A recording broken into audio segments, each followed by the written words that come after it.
Welcome to Healthcare Connector, a podcast for amplifying the voices of women and people of color in healthcare. Hi, everyone, and welcome to another episode of the Healthcare Connector. Today, I am here with Miss Tia Stafford Coleman. Y'all know we don't beat around the bush. We just jump right into it. Mm-hmm. So, first question for you, Tia. Mm-hmm. Tell us, who is Tia? What does Tia do? Oh, my goodness. Tia is a dope therapist here in Union County, North Carolina, specifically in the area of Monroe. That's where I was born and raised. So I was very strategic in my location, like where I put my office. I do consider myself a dope therapist because I consider myself a dope person. I am was born and raised in Monroe, North Carolina. I absolutely love being a therapist. I was a school counselor for 5 years, high school counselor at that, at my alma mater in Monroe. And I am a dope mama to 2 boys. And I'm a military veteran. I take a lot of pride in that.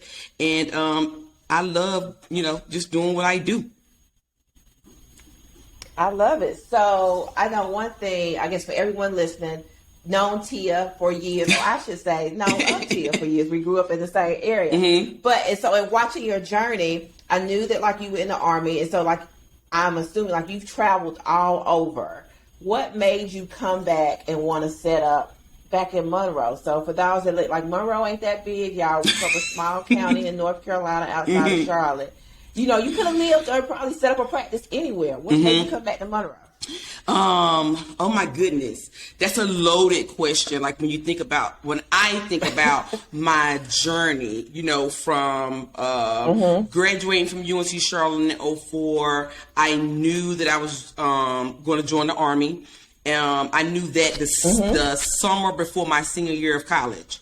And so I joined the military for, pretty much student loan reasons. And I was a single parent to my the oldest one, Jaquan.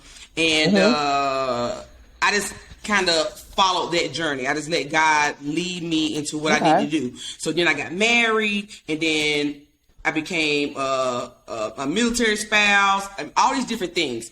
When I think about it, Jaquan wanted to come back to North Carolina to be with his dad, who is your classmate. Stephen's your classmate, isn't he? Yep. Okay, so yes, it was his journey. Like, he used to always say it by the time we got to Georgia. And I used to say, well, I hope you're praying for it, because I don't know. I didn't see myself coming back to North Carolina, and definitely not specifically to Monroe, like not home. I never saw that. Yeah. So I just kept saying, like, and he wanted to, play football for his Uncle Johnny. That was his guy daddy. And I was like, well, okay, well, honey, pray about it. That's all I could tell him.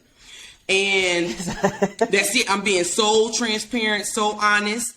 And so Jaquan was entering middle school when I got out of the military. And he was just at that age where he needed his dad. And it took a lot of my husband at the time, like, helping me understand that, what he needed, because, Jaquan had been with me since day one. I did not want to let him go. And I was like, oh, well, if he going to North Carolina, honey, I got to be there. I just have to be there. Look.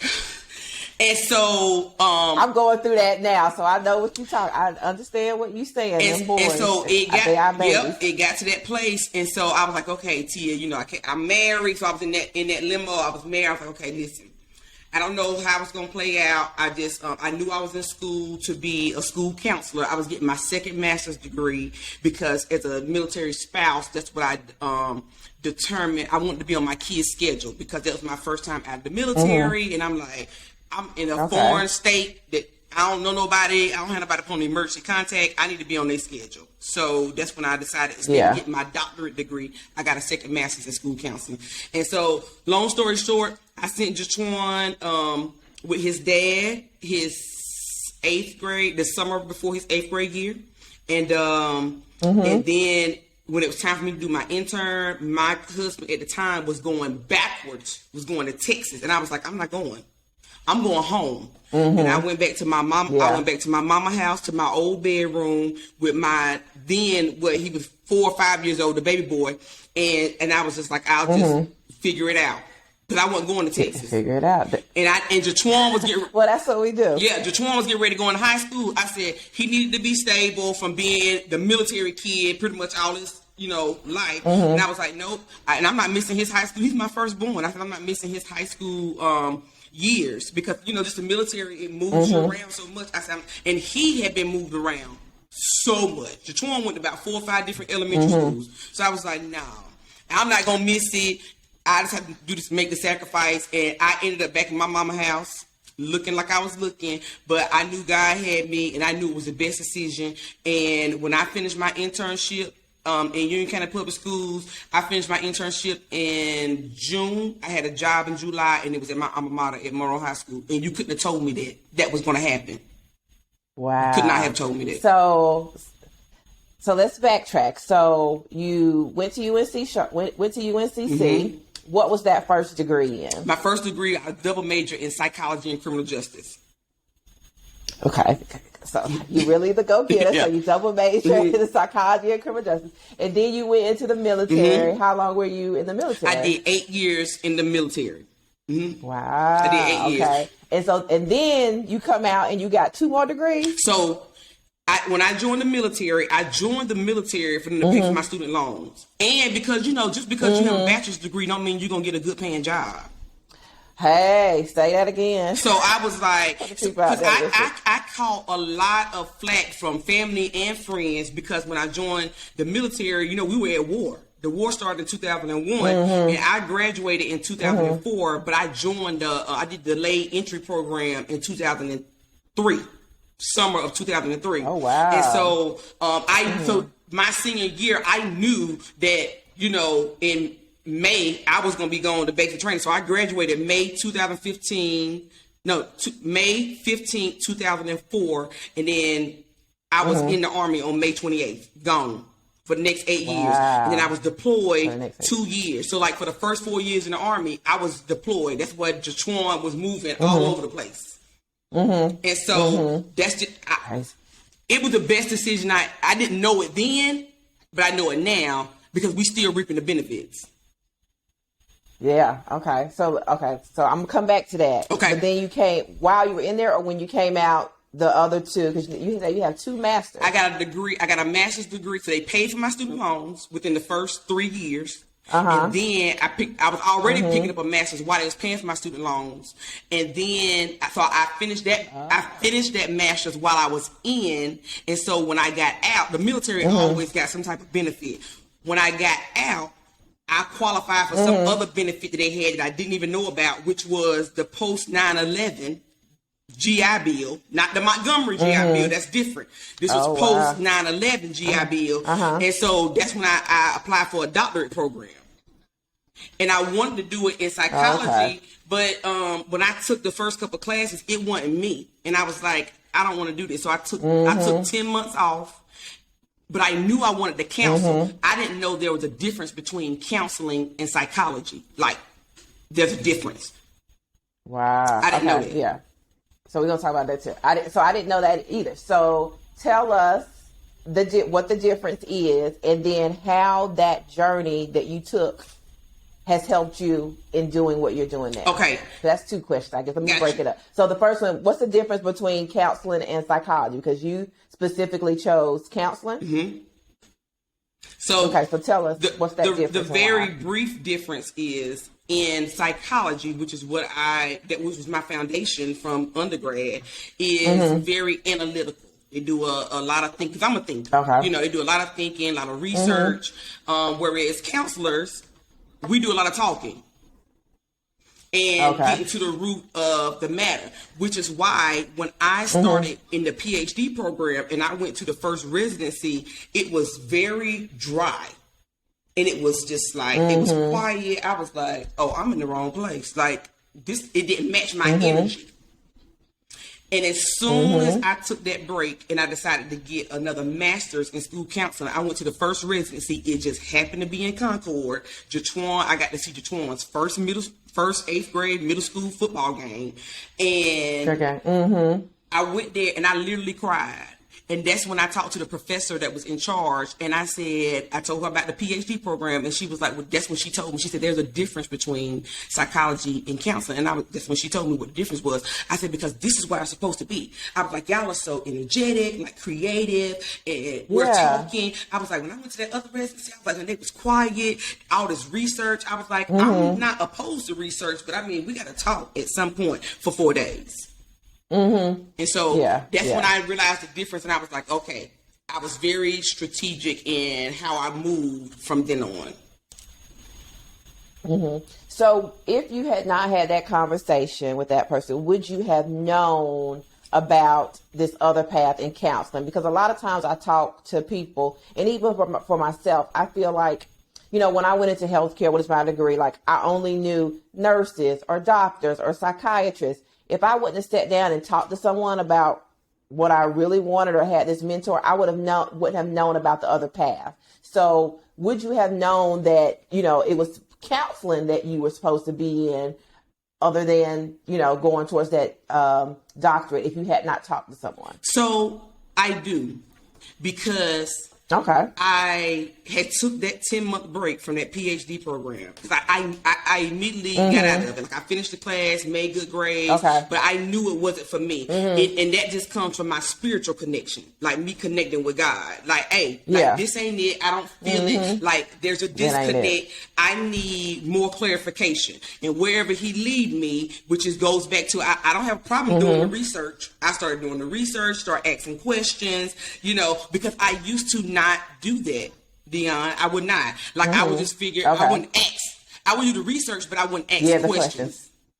And so I got to a place where I was, listen, and they're going to tell me no. Or they don't have the answer. That's just how I was. But before, I was just trying to figure it out on my own. And that's just not how we're created. We're created to be, you know, connect with people and network and better understand how we all can work together, you know, for the better good of, you know, like society. Yeah, exactly. So, dope therapist, what, and I'm always doing two double questions. I got to stop this. Okay. What makes you a dope therapist? That's the first question. Okay. And then I'll come back to the second one. So what is it that makes you a dope therapist? Because there's a lot, I like to think there's a lot of therapists like that, but y'all booked right now. Like, everybody, I feel like, trying to get a therapist, especially a woman of color therapist. Okay. So when I say dope, it's like a culmination of just like my life. Like, when I reflect back over my life, like everything that I am, I've always been creative, and I questioned it when I joined the military, because, you know, military is very structured, so you can't wear your hair a certain way, you can't do it. So I kind of lost myself a little bit. And even when I got married, I kind of lost myself, you know what I'm saying, because he met me in the military. So when I'm out of the military as a civilian, I'm going back to the Tia before the military, like at least my creative side. And so when I say dope therapist, I'm saying that when you come in a session with me, like, first of all, I don't look like the average therapist that you may see. Like, I don't have on no cardigan and, you know, this blouse with a bow. Like, what you see right now, this is what you get, honey, all day. Be real. This art you see behind me, that's probably what you're going to see in my office. The way I'm talking to you right now, that's how I show up. And granted, I like to build rapport. That's my strength. I build rapport, kind of feel the clients out first. But at the end of the day, I'm going to be unapologetically who I am on every set. In every session, that's just who I am. So I feel like that's what makes me dope. I'm unique. I am who I am, like it or not. And again, like, even when people come in, you know, like, you're interviewing the therapist just as much as I'm interviewing you as a client. We may not be a good fit. Right. So I give you all this energy off gate to determine if this is what you want or not. Now, when I was in a school setting, I couldn't do that. I had to be flexible. I had to go with, and so that reminded me too much of the military system. And I don't like that. I don't like being put in the box. I'm a Sagittarius. I don't like being put in the box. So I love it because so you show up authentically as you, and I feel like that helps because part of therapy, or one of the things I have learned about being in therapy, is working towards being authentically myself. So how can I work with someone who's not being themselves, and you're supposed to be showing me how to grow into myself. So I love it. Absolutely. What so we continue to talk about like you being a dope therapist and what you do. What do you think is a misconception that people have about therapy? Ooh, honey. And about what you do? Oh my. That's a loaded topic, I know.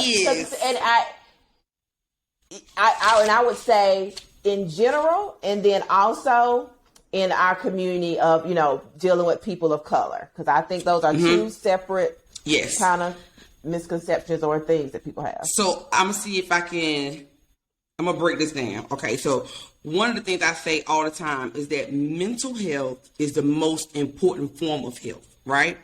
But it's the most, the most neglected. You're right. It's the most neglected, right? And so I actually took some notes because without mental health, you're not healthy. You're just not. You can go get all the other, go to the other medical professionals and not come to see a therapist, knowing, because that you're not, there's a disconnect, something that's going on, but you're still not healthy. You might feel like you are physically, but mentally, okay, whatever. And so when I say that, it leads me to talk about like the lack of knowledge in our community, and it's getting ready to take a turn because in our community, it's a spiritual journey. That's what we've always leaned on. Go to God, pray about it, baby. That lack of knowledge, we have always leaned on it, and so this is what I'm gonna give you. These some statistics right quick. And so what I read from like the Health and Human Services Office of Minority Health, it says that we are 10 to 20% more likely to experience psychological distress. So when I read that, it kind of confirmed what I always say in therapy when I'm talking to or educating us in therapy, which is I feel like this is my perception that trauma is in our DNA. Yes. 100%. And there's been studies that have said that.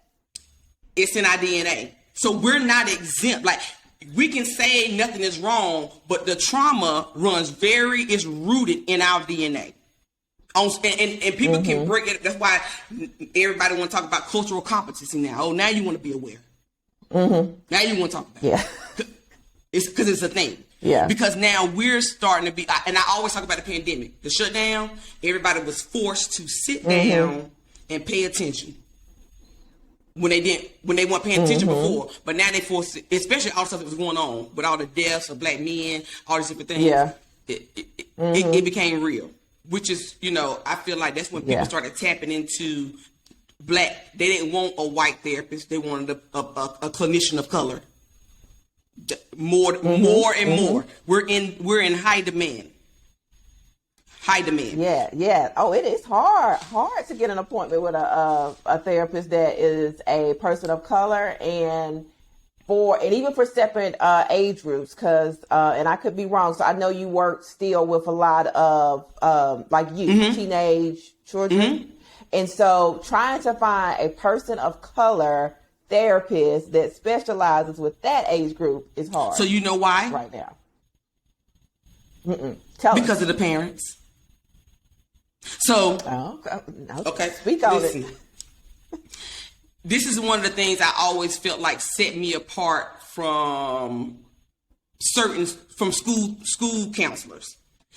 People would think because I went to, I worked at my alma mater that I knew all of the parents that came in. That's not the case. It's just that I see how I always wanted to go deeper. In school counseling, you don't have time to go deeper. That's why they have school therapists and like social workers. So this is why I knew it was kind of time for me to transition, because it was like, I see the issue, but I can't fix it. So let me go. I need to separate myself from this so I can be a part of the solution. Okay. So for instance, as a school counselor, kids can come in acting a plum fool. Okay. We call their parents, and their parents come in acting the same way. But we, as an educator, you have to be strategic and mindful of how you address the parent, because, you know, you're in education. Well, I got tired of that. I didn't like it. Now, I came up with certain ways that I could, but I was never afraid to, quote unquote, check, for lack of a better word, y'all know what I mean, check a parent. Yeah. To let a parent know, now, you come up here to help, supposedly, with your child that we just called you about, but you come up here displaying the same behavior. Now I see where he or she get it from. Now the child is no longer the issue for me. The parent is. So same thing in private practice. I will see adolescents, but off the gate, I'm letting the parents know how I'm coming. You filled out this paperwork. But once I get to talking to this child by myself, and if I see some disconnects, I'm going to call you back in so that we can get some clarification. Because the reality is, I can do all this work that you say this child needs in therapy, but if you are not making any changes at home, we have a problem. And my work is in vain. Because we have to work together. Sure. We have to work together. It's a partnership. Be it in the school system or in private practice. It's a partnership. And it goes back to that, it takes a village. Absolutely takes a village. It takes a village. Where do the kids spend most of their time? At school. All day. And you don't want to be our partner? Yeah. I say our because I'm still a certified school counselor. Makes no sense. Yeah, it makes no sense. And like you just said, a lot of times what is exhibited in kids, like you said, came right from the parents. Like, even if it ain't, I mean, I know for me and my son, some of the qualities that he has, that comes right back to me. Just like some of the issues and stuff that I have go right back to my mama. And some of the stuff that she had go right back to her mama. And until we find a way to get everybody in therapy, we're just going to keep repeating these generational curses. And you have to learn how to break the cycle. But the reality is, just like you just broke that down from your son to you, to your mama, to your grandmother. Everybody is not going to accept that, but you recognize it. Yeah. So now the blood is on your hand, like, because you're the one that recognized it. So now you got to do something about it. Or, well, that took therapy, though. that took therapy. Absolutely. To get to that, even that awareness. But the fact that you went to therapy, like, that's a big step in itself. And I acknowledge that when people of color contact me, because I already know, honey, they gonna come with me talking about the Lord. And what go on in my house, stay in my house. I know that's how we were raised. That's how we were groomed. And it's unsafe. So now what go on in my house, and if you had sexual abuse, emotional abuse, physical abuse, and it stayed in your house, so you just walking around heavy with trauma. On top of the trauma that's already in your DNA that you were born with. And people don't want to go. So I'm with you on that. So let me switch gears a little bit.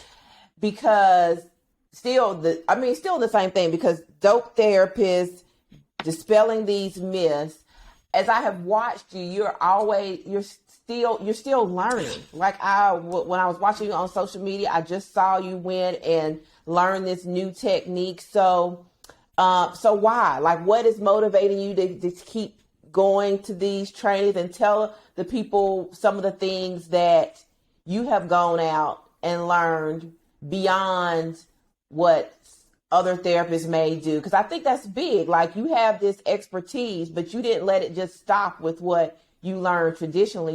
You're continuing to invest in yourself. In your craft. So I'm gonna try. So the technique you're speaking of is brain spotting.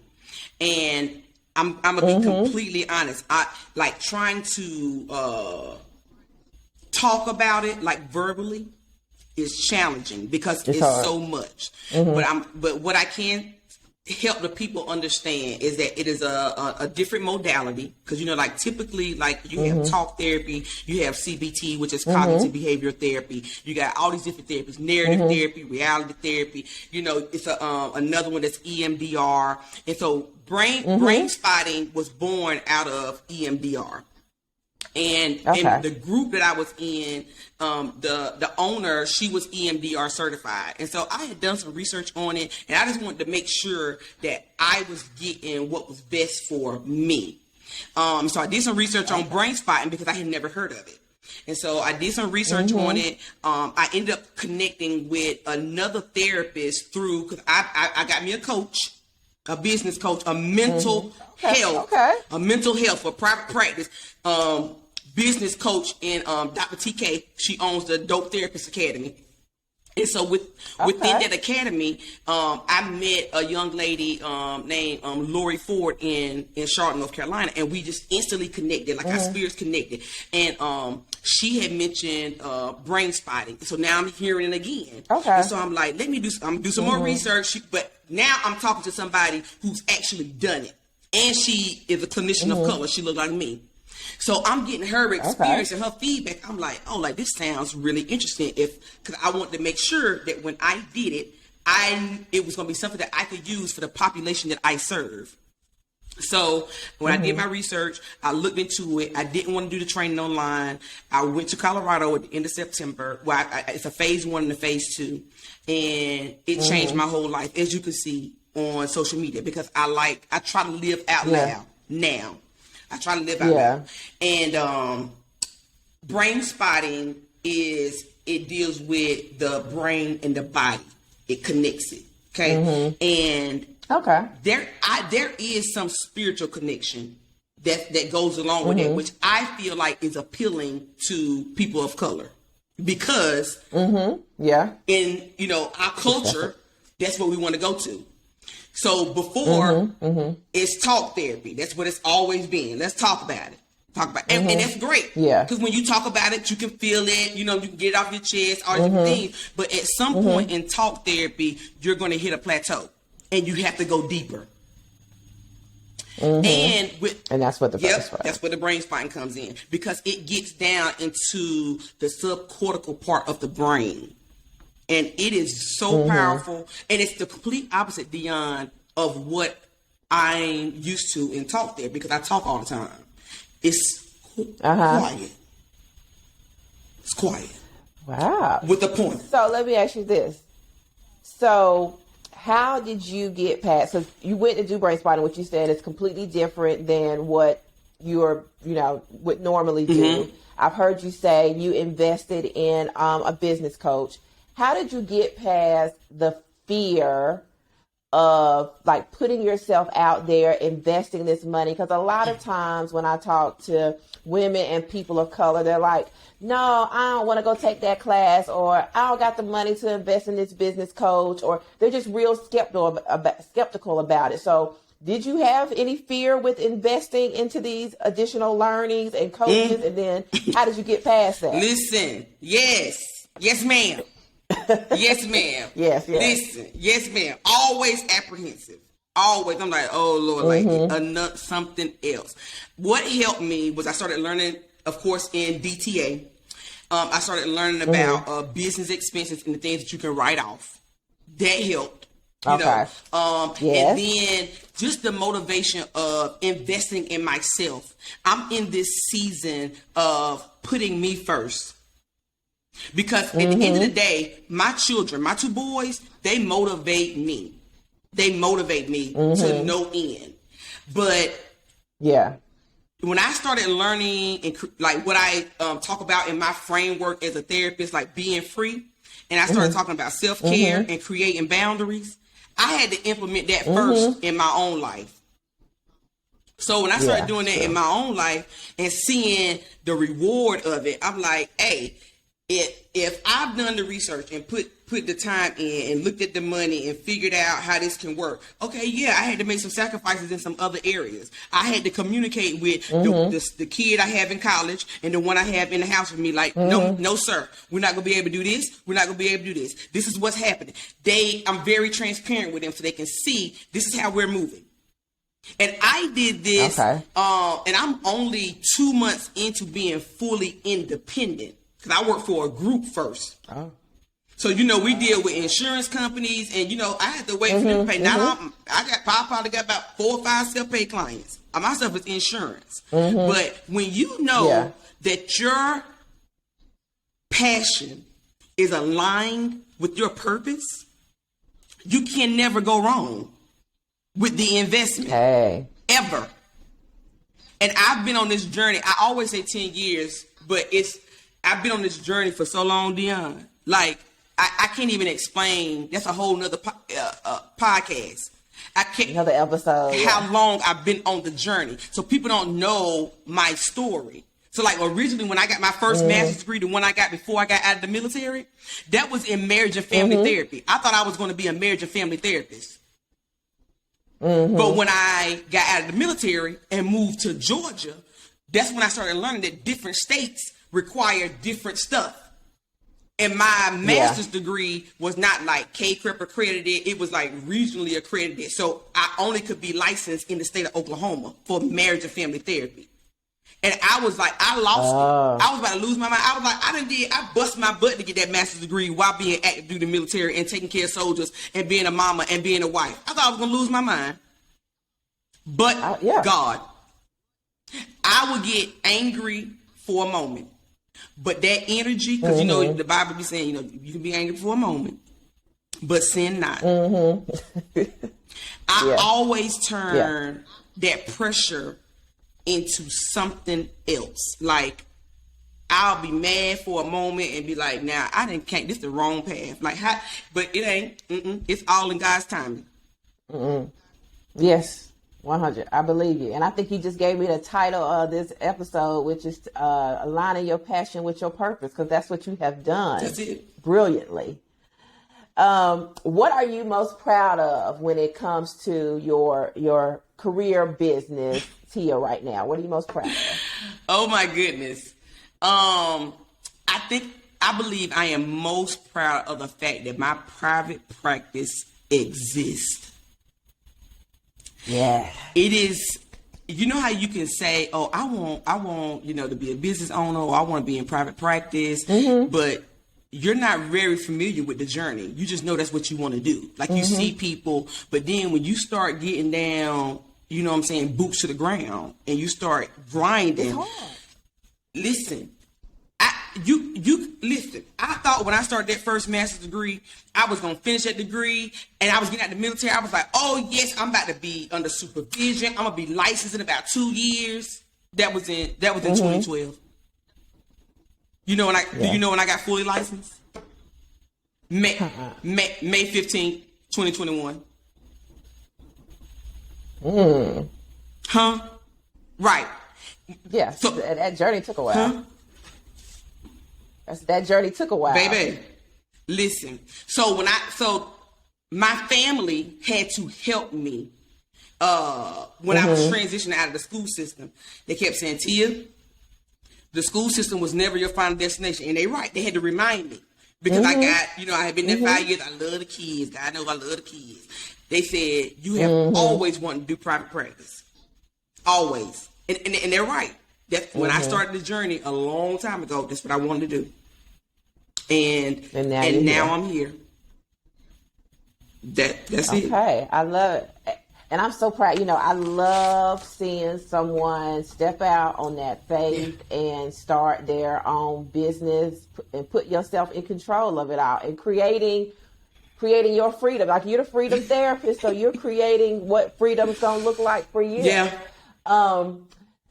Back in the other direction. So if you could go back and give 16-year-old Tia a piece of advice, what would you tell her? Oh, I thought about this question a number of times because it comes up even, when you're doing coaching. You know, cause I talk about like the little me, or, you know, all these different things. And I told you I'm analytical. So I went all the way back. So I was like, when I was 16, you know, I was in the 10th grade, you know what I'm saying? I was cheering and running track, like, and I wanted to be an attorney and all these different things. And, if I had to give her one piece of advice, it would be to be who she is, unapologetically, and not be fearful of what, you know, other people have to say. Because even though I live out loud now, I don't always feel like that I lived out loud, even though when I see other people that watch me growing up, they say, Tia, but they don't know that. And they say, Tia, we didn't see that in you, but I had low self-esteem. Like I'm diagnosed with anxiety, depression, and PTSD, and I see all of it. Okay. And it took me a process to accept all of it. And I take medication. Okay. It's a low dose, but I take it, and I'm consistent. I know what it's like to be off of it. I know what it looked like, all these different things, but it's caused me to reflect on my journey from childhood for as far back as I can remember to now. But I was raised by very strong women, so I couldn't be insecure in front of them. So I had to be strong. But in the inside, the only thing that I loved to do was cheer. That was my first form of therapy. That's good, man. That was my first one. So if I wasn't cheering, I was, you know, track was just something to do to keep me busy. But like if I was not cheering, I mean, I was at home, you know, listening to music. I've always been, I guess, not a loner. Like I can hang out with people and stuff, but like I've always had a level of insecurity that a lot of people just don't know about. I find it so interesting because most of the people that I've asked this question, it's the same answer about I would go back and, you know, tell myself to, you know, be more authentic, or it was okay to be yourself. And like even having known you or known of you for all these years, I would have never guessed that you were, I thought you had this amazing confidence. You all, I mean, again, I've known her for a while. To see you bust out on that cheerleading or out at halftime and do the cheers, like you look like the most amazingly confident teenager in the world. And so I say that to say I find it interesting that all of us women that I have interviewed have all said I would go back, and myself included, and tell myself that it's okay to be me. Even to the point, Dion, when you think about, you know, all the intelligent Black women in Union County, it's like we know each other.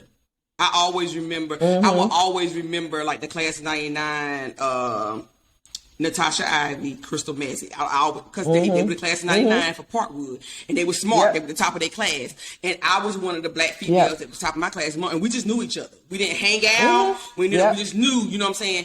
And it was one of those things that where I was at, well, I guess like where the school that I was at, I was bullied to, and I have never talked about this a lot, because again, I used to feel like if I talked about it, like my sister would be like, girl, because she, you know, she gonna fight. I used to be like, don't y'all tell Sharika nothing. She fighting off gate. Don't tell her nothing. But, and I wasn't a fighter. So I used to be, but people used to get it twisted. And it's so crazy now, Dion, that my journey, how it is, like I will pop off. Because I held it in for so long when I was younger.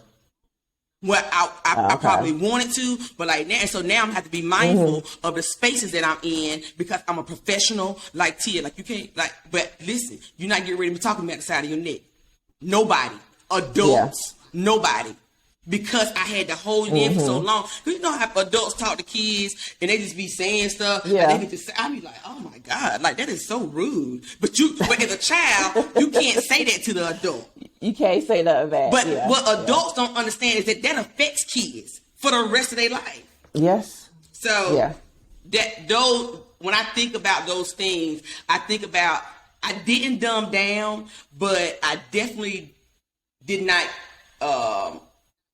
rise to, like my full potential or live in it or walk in it. I was kind of timid. You know what I'm saying?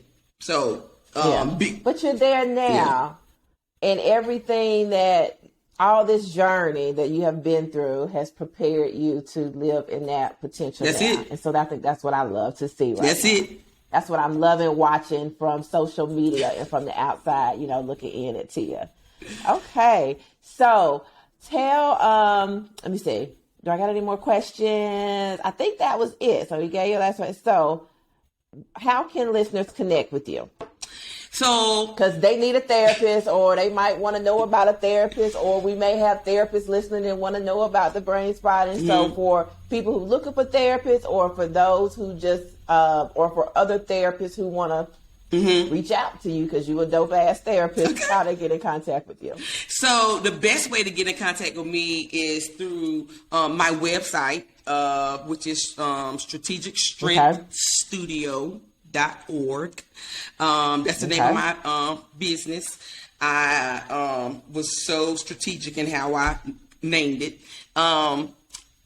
You can always find me on Instagram at The Freedom Therapist. TheFreedomTherapist. And that's the same thing on TikTok. So TikTok, my new thing. Girl, you good. You better than me. I started TikTok because I couldn't figure out how to do the reels on Instagram. And when I went to TikTok, I was like, that's easy. I was like, so let me do this one. So I was just trying to figure out how to connect and be creative. I learned that in coaching, like just trying to show up in a different way as opposed to just like posting pictures. Your followers need to hear you. And that is one thing that I feel like I have not done more of, but I promote, which is using my voice, because our voice is our power, and our voice gives us power. So I'm very intentional about trying to use my voice, even though I be scared. I do. I be a little scared. We all are. I be scared. Look, that gave me chills, because that's the purpose of this, is to amplify the voices of women and people of color. That's why I do this, because it's so many of us out here that are using our knowledge, our skills, and our expertise, and are doing these amazing things and giving back. And we just some dope ass people. Yeah. So you a dope ass therapist. So I love it. Yeah. Okay. But that's the best way to reach me. That's the best way. I so appreciate you being on the show. Like I said, I have loved watching your journey, and I believe it, y'all. She is a dope ass therapist. If you are looking for a therapist, please reach out to her. I will have all of her contact information down in the show notes. And this has been another episode. Thank you. With a dope ass woman, healthcare connector. Y'all make sure y'all tune in for the next episode. All right. Talk to you later. Bye.